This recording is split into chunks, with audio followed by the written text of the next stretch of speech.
السلام علیکم ورحمۃ اللہ وبرکاتہ نحمدہ و نصلی علی رسولہ کریم اما بعد فاعوذ باللہ من الشیطان الرجیم بسم اللہ الرحمن الرحیم رب اشرح لی صدری ویسر لی امری واحلل عقدۃ من لسانی یفقہوا قولی واجعل لی وزیرا من اہلی رب زدنی علما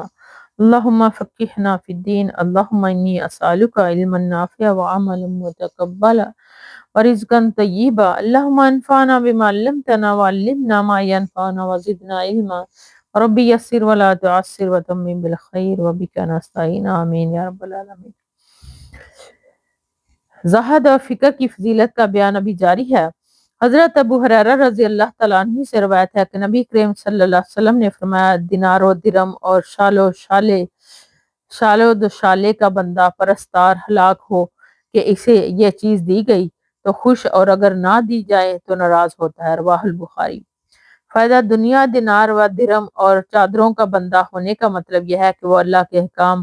و ہدایت کے مقابلے میں دنیا کی ان چیزوں کے حصول کو ترجیح دیتا ہے اور شب روز انہی میں مگن رہتا ہے، گویا کہ وہ اللہ کی بندگی کی بجائے مال و اسباب کی بندگی کرتا ہے۔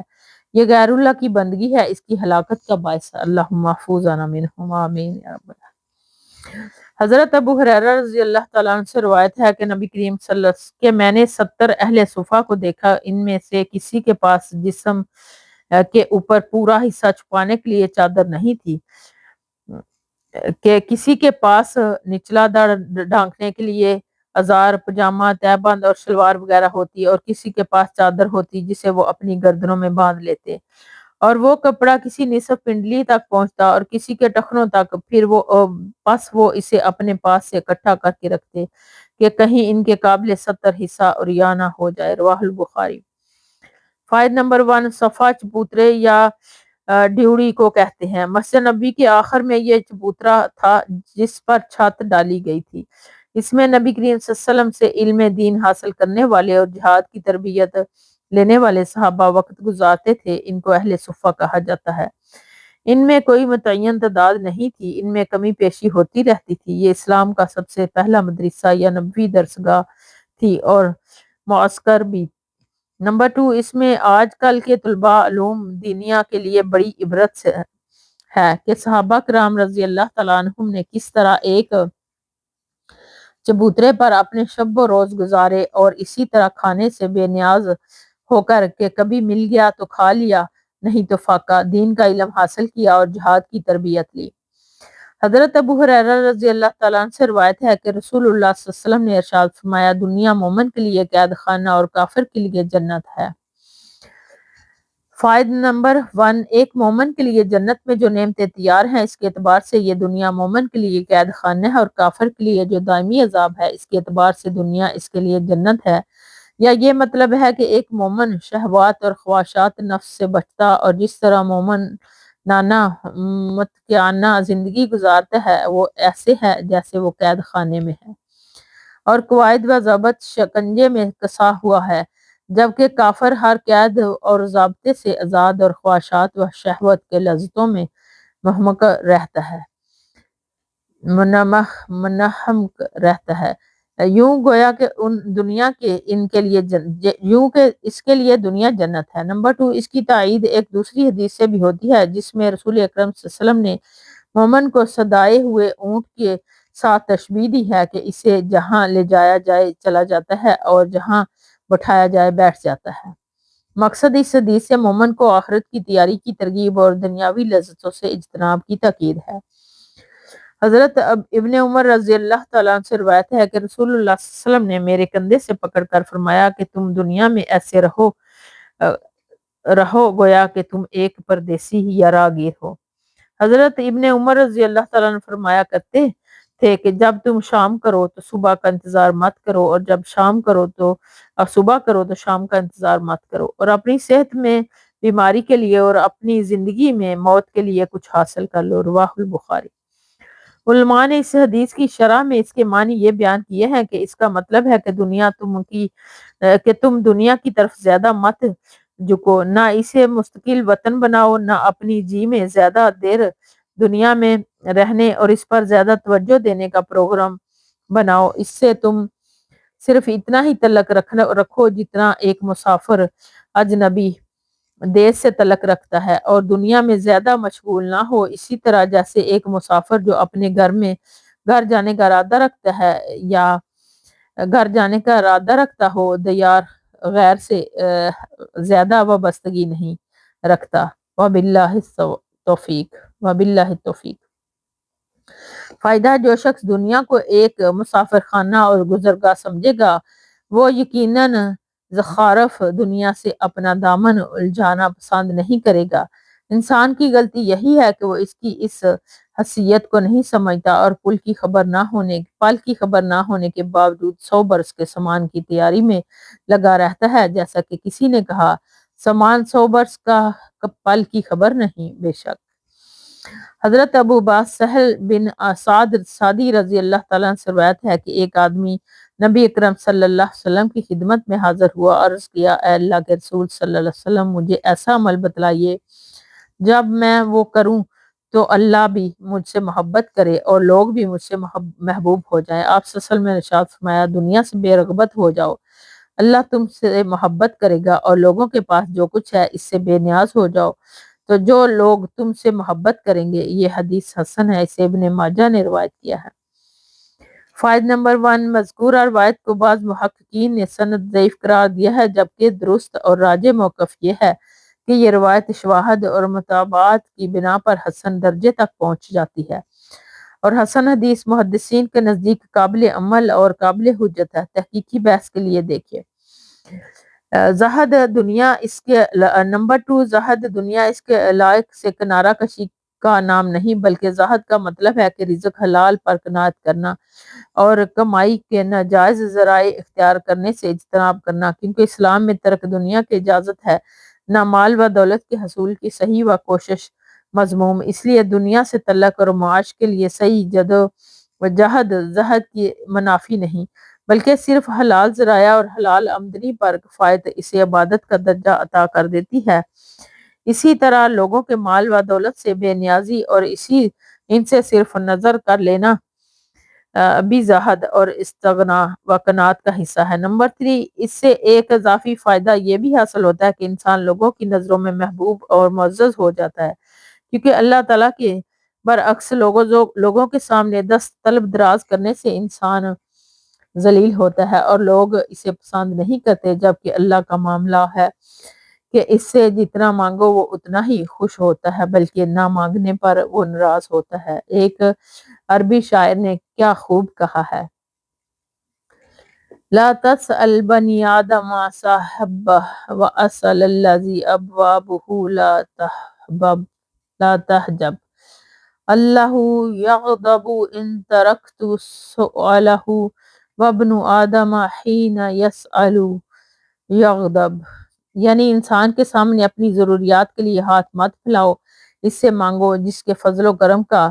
دروازہ ہر وقت کھلا رہتا ہے۔ اگر بندہ اللہ سے مانگنا چھوڑ دے تو وہ ناراض ہوتا ہے، اور بندے سے بار بار مانگا جائے تو وہ بندہ غضب ناک ہو جاتا ہے۔ بے شک حضرت نعمان بن بشیر رضی اللہ تعالیٰ عنہ سے روایت ہے کہ حضرت عمر رضی اللہ تعالیٰ عنہ نے دنیا کے اس مال و اسباب کا ذکر کیا ہے جو لوگوں کے پہلے مقابلے میں زیادہ حاصل ہو گیا تھا، اور پھر فرمایا کہ میں نے رسول اللہ صلی اللہ علیہ وسلم کو دیکھا کہ آپ سارا دن بھوک کی وجہ سے اپنے پیٹ پر جھکے رہتے تاکہ بھوک کی شدت کم محسوس ہو، آپ کو ردی کھجور بھی میسر نہ ہوتی جس سے آپ اپنا پیٹ بھر لیتے۔ رواہ مسلم۔ فائدہ: سیدنا عمر رضی اللہ تعالیٰ عنہ کے زمانے میں کثرت فتوحات کی وجہ سے لوگ پہلے کی نسبت زیادہ خوشحال ہو گئے، تو انہوں نے لوگوں کو یاد دلایا کہ وہ وقت یاد رکھو جب اسلام کی ابتدائی دور میں مسلمان نہایت کٹھن حالات اور فقر و فاقہ سے دوچار رہتے، حتیٰ کہ پیغمبر اسلام نبی اکرم صلی اللہ علیہ وسلم تک کی یہ حالت تھی کہ جو روایت میں بیان ہوئی ہے۔ مقصد یہ اس کے بیان سے لوگوں کو تنبیہ کرنا تھا کہ کہیں مال و دولت کی فراوانی اور دنیاوی آسائشوں کی کثرت تمہیں دنیا کی محبت میں اس طرح نہ پھنسا دے کہ آخرت کی زندگی کو تم بلا بیٹھو اور غفلت کا شکار ہو جاؤ۔ حضرت عائشہ رضی اللہ تعالیٰ عنہ سے روایت ہے کہ رسول اللہ صلی اللہ علیہ وسلم کی وفات اس حالت میں ہوئی کہ میرے گھر میں کوئی چیز ایسی نہیں تھی جو کوئی جاندار کھائے، سوائے ان تھوڑے سے جو میرے طاق میں رکھے ہوئے تھے۔ چنانچہ میں ایک مدت دراز تک اسی میں سے لے کر کھاتی رہی، بالآخر ایک دن میں نے اسے نہ پایا تو وہ ختم ہو گیا۔ رواہ البخاری و مسلم۔ فائدہ نمبر 1، نبی کریم صلی اللہ علیہ وسلم کی زندگی کی آخری دور میں اگرچہ مال غنیمت کے آنے کی وجہ سے مسلمانوں کی حالت قدرے بہتر ہو گئی تھی، اگر آپ چاہتے تو پہلے کی نسبت آسودگی کے ساتھ وقت گزار سکتے تھے، لیکن آپ نے اسی فکر و تنگ دستی کی زندگی اختیار کیے رکھا جو غنیمتوں کے آنے سے پہلے تھی۔ نمبر 2، اس میں سیدہ عائشہ رضی اللہ تعالیٰ عنہا نے آپ کی اسی زاہد انا زندگی کا تذکرہ فرمایا، حالانکہ یہ آپ کی سب سے زیادہ چہتی بیوی کا گھر تھا۔ اس سے آپ کے عدل و انصاف کا بھی پتہ چلتا ہے کہ عائشہ رضی اللہ تعالیٰ عنہ سے شدید محبت کے باوجود آپ نے حضرت عائشہ رضی اللہ تعالیٰ عنہ کے ساتھ دوسری بیویوں کے مقابلے میں کوئی ترجیح سلوک نہیں کیا، بلکہ سب سے کے ساتھ یکساں معاملہ فرمایا۔ نمبر 3، اس میں علماء کرام اور ان کے اہل خانہ کے لیے بڑا سبق ہے کہ وہ اہل دنیا اور ان کو میسر زائشوں کی طرف نہ دیکھیں، بلکہ پیغمبر اسلام اور آپ صلی اللہ علیہ وسلم کی ازواج مطہرات کی زندگیوں کو سامنے رکھتے ہوئے کم سے کم آمدنی میں گزارا کرنے کی سعادت سمجھے۔ نمبر 4، اس میں یہ بھی معلوم ہوا کہ کھانے پینے کی چیزوں کو بغیر ناپے تولے استعمال کیا جائے، اس میں برکت رہتی ہے، اور ناپنے تولنے سے برکت ختم ہو جاتی ہے۔ حضرت عمر بن حارث ام المومنین حضرت جویریہ رضی اللہ تعالیٰ عنہ حضرت جویریہ بنت حارث رضی اللہ تعالیٰ عنہ کے بھائی سے روایت ہے کہ رسول اللہ صلی اللہ علیہ وسلم نے اپنی موت کے وقت کوئی دینار اور درہم نہ چھوڑا، کوئی غلام لونڈی اور نہ کوئی اور چیز، البتہ وہ سفید خچر چھوڑا جس پر آپ سوار ہوتے تھے، اور اپنے ہتھیار اور وہ زمین جسے آپ نے مسافروں کے لیے صدقہ وقف کر دیا تھا۔ رواہ البخاری۔ فائدہ نمبر 1، سن 5 ہجری میں غزوہ بنی مستلق ہوا، اس میں جو کافر مرد عورتیں قیدی بنی ان میں سے حضرت جویریہ رضی اللہ تعالیٰ عنہ بھی تھی۔ یہ نبی کریم صلی اللہ علیہ وسلم کے حصے میں آئی، آپ صلی اللہ علیہ وسلم نے انہیں مسلمان کر کے ان سے نکاح کر لیا اور اپنے حرم میں شامل فرما لیا۔ جب صحابہ کرام رضی اللہ تعالیٰ عنہ کو معلوم ہوا تو نبی کریم صلی اللہ علیہ وسلم کے اس سسرالی رشتے کا لحاظ کرتے ہوئے انہوں نے بنو المطلق کے تمام قیدیوں کو جو 100 کے قریب تھے رہا کر دیا۔ نمبر 2، ہتھیار سے مراد آپ کا نیزہ اور تلوار ہے، اور زمین سے مراد آپ کا وہ حصہ جو فدق اور خیبر وغیرہ میں آپ کو ملا تھا، اسے آپ نے صدقہ فرما دیا، کیونکہ آپ نے فرمایا تھا کہ ہم انبیاء کی جماعت ہیں، ہمارے مال کا کوئی وارث نہیں ہوتا، ہم جو کچھ چھوڑ جائیں وہ صدقہ ہے۔ حدیث، وفات کے بعد آپ نے کوئی غلام اور لونڈی ایسی نہیں چھوڑی تھی جس کو آپ نے آزاد نہ کر دیا ہو۔ حضرت خباب بن ارت رضی اللہ تعالیٰ سے روایت ہے کہ ہم نے اللہ کی رضا کی تلاش کے لیے رسول اللہ صلی اللہ علیہ وسلم کے ساتھ ہجرت کی تو ہمارا اجر اللہ پر ثابت ہو گیا، چنانچہ ہم میں سے بعض وہ ہیں جو فوت ہو گئے اور اپنے اجر میں سے کوئی حصہ مال و غنیمت وغیرہ کی صورت میں انہوں نے نہیں کھایا۔ ان میں سے ایک حضرت مصعب بن عمیر رضی اللہ تعالیٰ عنہ ہے جو جنگ احد میں شہید ہوئے، انہوں نے ایک کمبل اپنے پیچھے چھوڑا تھا، جب ہم اس کے ساتھ ان کا سر ڈانپتے تو ان کے پیر ننگے ہو جاتے، اور جب پیر ڈانپتے تو سر کھل جاتا، چنانچہ ہمیں رسول صلی اللہ علیہ وسلم نے حکم دیا کہ ہم ان کا سر ڈانپ دیں اور ان کے پیروں پر کچھ اذخر گھاس وغیرہ ڈال دیں، اور بعض ہم میں سے وہ ہیں جن کا پھل پک گیا اور وہ اسے چن رہے ہیں، یعنی ان سے فائدہ اٹھا رہے ہیں۔ رواہ البخاری و مسلم۔ فائدہ نمبر 1 میں اس میں ہجرت اور جہاد کی فضیلت ہے، اور اس میں اجر و ثواب کا بیان ہے۔ یہ اجر دنیا میں مال غنیمت کی صورت میں بھی ان غازیان اسلام کو ملتا ہے جو جہاد سے بخریت واپس آ جاتے ہیں، اور آخرت میں بھی ملے گا، اور جو لوگ میدان جہاد میں جام شہادت نوش کر دیتے ہیں انہیں ان کا سارا اجر قیامت ہی کو ملے گا، دنیا میں وہ جہاد کے پھل سے محروم رہتے ہیں۔ نمبر 2، بسا اوقات انسان اپنی نیکی کا پھل کھائے بغیر ہی اس دنیا سے چلا جاتا ہے، اور اللہ تعالیٰ اس کی اولاد کو اس کی نیکیوں کی بدولت خیر و برکت عطا فرما دیتا ہے، جیسا کہ سورۃ کہف میں حضرت خضر علیہ السلام کے واقعہ میں 2 یتیموں کی دیوار کو درست کرنے کا واقعہ بھی بتلایا گیا ہے۔ حضرت سہل بن سعد سعدی رضی اللہ تعالیٰ عنہ سے روایت ہے کہ رسول اللہ صلی اللہ علیہ وسلم نے ارشاد فرمایا، اگر دنیا کے وقت اللہ کے نزدیک ایک مچھر کے پر کے برابر بھی ہوتی تو وہ کسی کافر کو اس میں سے ایک گھونٹ پانی بھی نہ پلاتا۔ اسے ترمذی نے روایت کیا اور کہا یہ حدیث حسن ہے۔ فائدہ اس سے واضح ہے کہ اللہ کے نزدیک دنیا اور اس کے مال و اسباب قطعاً کوئی اہمیت نہیں ہے، لہذا اہل ایمان کے نزدیک بھی اس کی زیادہ اہمیت نہیں ہونی چاہیے اور اسے صرف آخرت کی زندگی سنوارنے کے لیے ایک ذریعہ ہے، یہ امتحان سمجھنا چاہیے۔ حضرت ابو ہریرہ رضی اللہ تعالیٰ عنہ سے روایت ہے کہ میں نے رسول اللہ صلی اللہ علیہ وسلم کو فرماتے ہوئے سنا کہ لوگوں آگاہ رہو، دنیا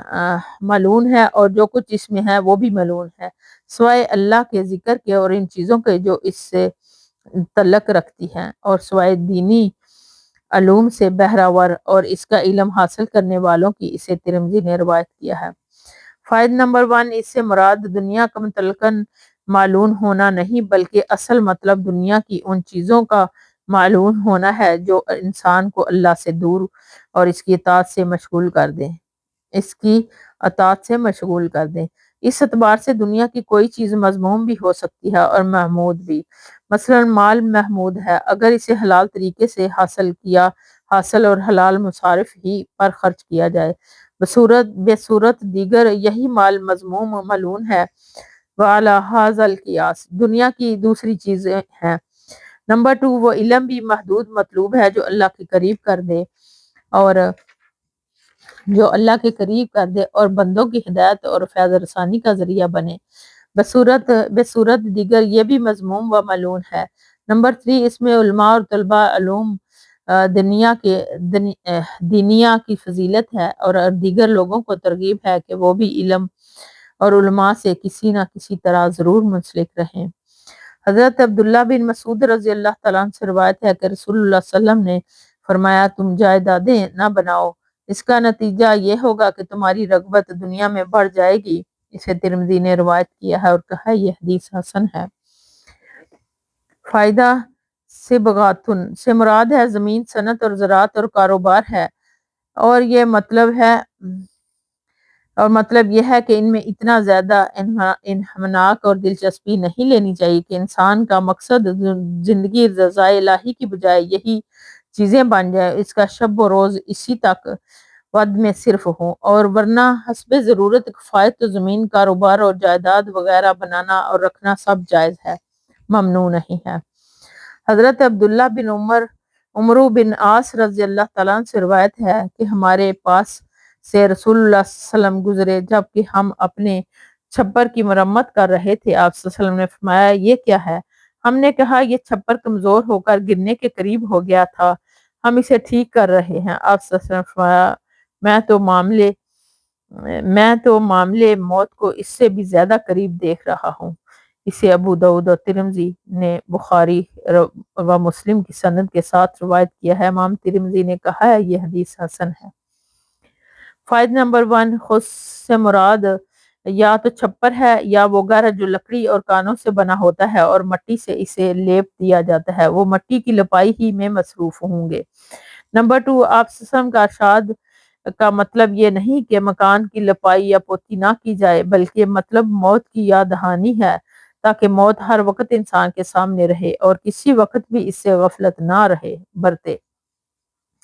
حضرت کعب بن عیاض رضی اللہ تعالیٰ عنہ سے روایت ہے کہ میں نے رسول اللہ صلی اللہ علیہ وسلم کو فرماتے ہوئے سنا کہ ہر امت کے لیے ایک فتنہ ہوتا ہے، یعنی ایسی چیزیں جس کے ذریعے سے اسے آزمایا جاتا ہے، اور میری امت کے لیے فتنہ آزمائش مال ہے۔ اسے امام ترمذی نے روایت کیا ہے۔ فائدہ نمبر 1، فتنے کے معنی آزمائش ہیں، جس کو جس چیز سے آزمایا جائے اور اس کے لیے فتنہ ہے۔ اس اعتبار سے قرآن مجید میں اولاد اور مال کو بھی انسانوں کے لیے فتنہ کہا گیا ہے، حالانکہ یہ دونوں چیزیں اللہ کی نعمتیں ہیں، لیکن چونکہ ان نعمتوں کے ذریعے سے انسانوں کی آزمائش ہوتی ہے اس لیے انہیں فتنے سے تعبیر فرمایا۔ نمبر 2، اس حدیث میں امت محمدیہ کے لیے سخت تنبیہ ہے کہ وہ مال کی محبت میں اعتدال کو ملحوظ رکھیں ورنہ اس آزمائش میں ناکام ہو سکتی ہے، اور یہ مال جو نعمت الہی ہے اس کے لیے عذاب شدید کا باعث بن سکتا ہے۔ حضرت ابو عمرو اور بعض کے نزدیک ابو عبداللہ یا ابو لیلہ عثمان بن عفان رضی اللہ تعالیٰ عنہ سے روایت ہے کہ نبی کرم صلی اللہ علیہ وسلم نے فرمایا ابن آدم کے لیے ان چیزوں کے علاوہ کسی چیز میں حق نہیں کہ ایک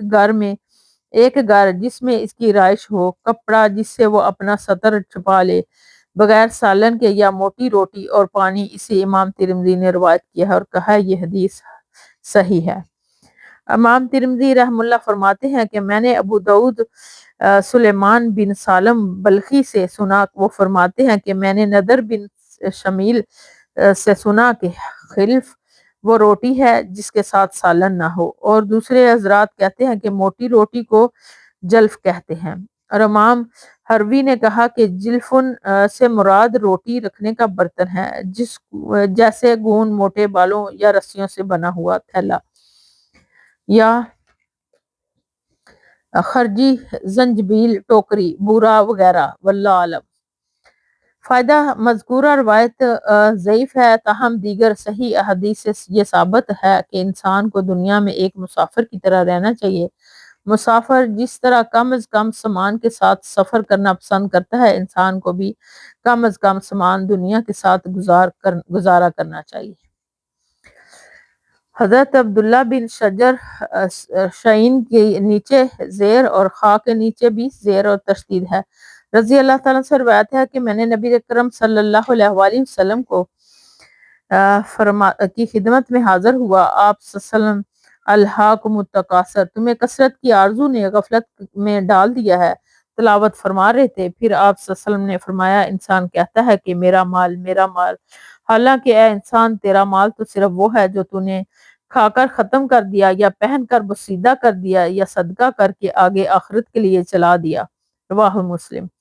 فائدہ اس میں اس امر کی ترغیب ہے کہ انسان کو اللہ نے مال و دولت سے نوازا ہو تو اس سے زیادہ اللہ کی پسندیدہ راہوں پر خرچ کرے، کیونکہ یہ صدقہ کیا ہوا مال ہی آخرت کے لیے ذخیرہ ہوگا، جہاں اس کو اس کا اجر و ثواب ملے گا۔ باقی جو مال وہ اپنے کھانے پینے اور لباس وغیرہ پر خرچ کرے گا وہ سب اس دنیا میں ہی ختم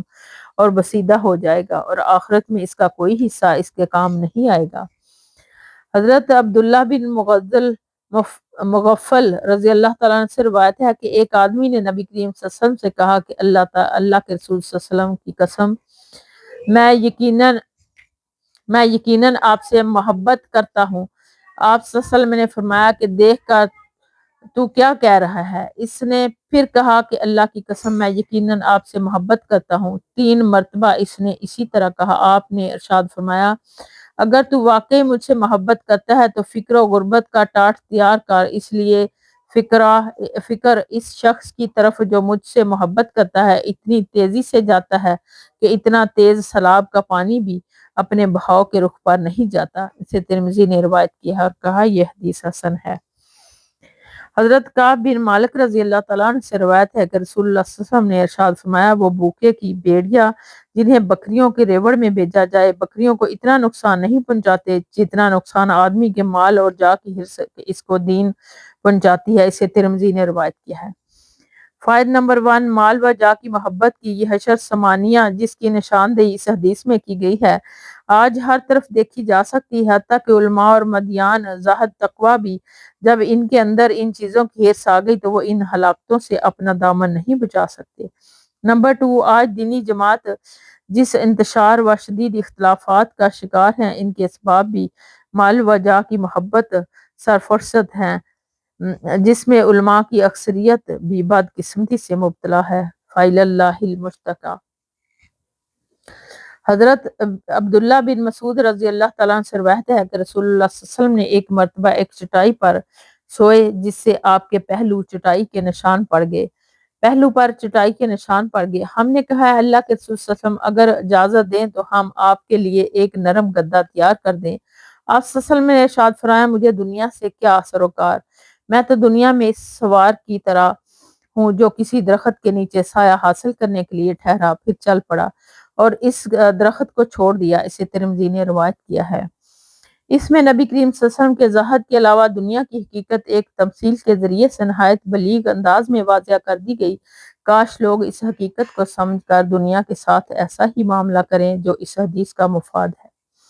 حضرت ابو ہریرہ رضی اللہ تعالیٰ عنہ سے روایت ہے کہ اللہ تعالیٰ نے فرمایا کہ رسول اللہ صلی اللہ علیہ وسلم نے ارشاد فرمایا کہ جنت میں فقراء و مالداروں سے 500 سال پہلے داخل ہوں گے، یعنی فقراء مالداروں سے 500 سال پہلے داخل ہوں گے۔ اسے ترمذی نے روایت کیا ہے۔ فقراء سے مراد فقراء ہیں جو ایمان میں کامل اور اعمال صالحہ کے پابند ہوں، نیز انہوں نے فقراء پر صبر کر کے مانگنے سے اجتناب کیا ہوگا۔ یہ مالداروں سے پہلے جنت میں جائیں گے کیونکہ مالداروں کا حساب ہوگا یہ مال کس طرح کمایا اور کس طرح خرچ کیا، جبکہ فقراء سے یہ سوال نہیں ہوگا۔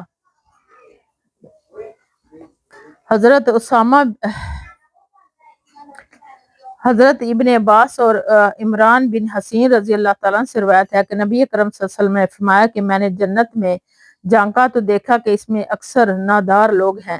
پھر جہنم میں جھانکا تو اس میں اکثریت عورتوں کی دیکھی۔ رواہ البخاری و مسلم۔ فائد نمبر 1، نبی کریم صلی اللہ علیہ وسلم کو جنت اور دوزخ کا یہ مشاہدہ یا تو معراج کے موقع پر کرایا گیا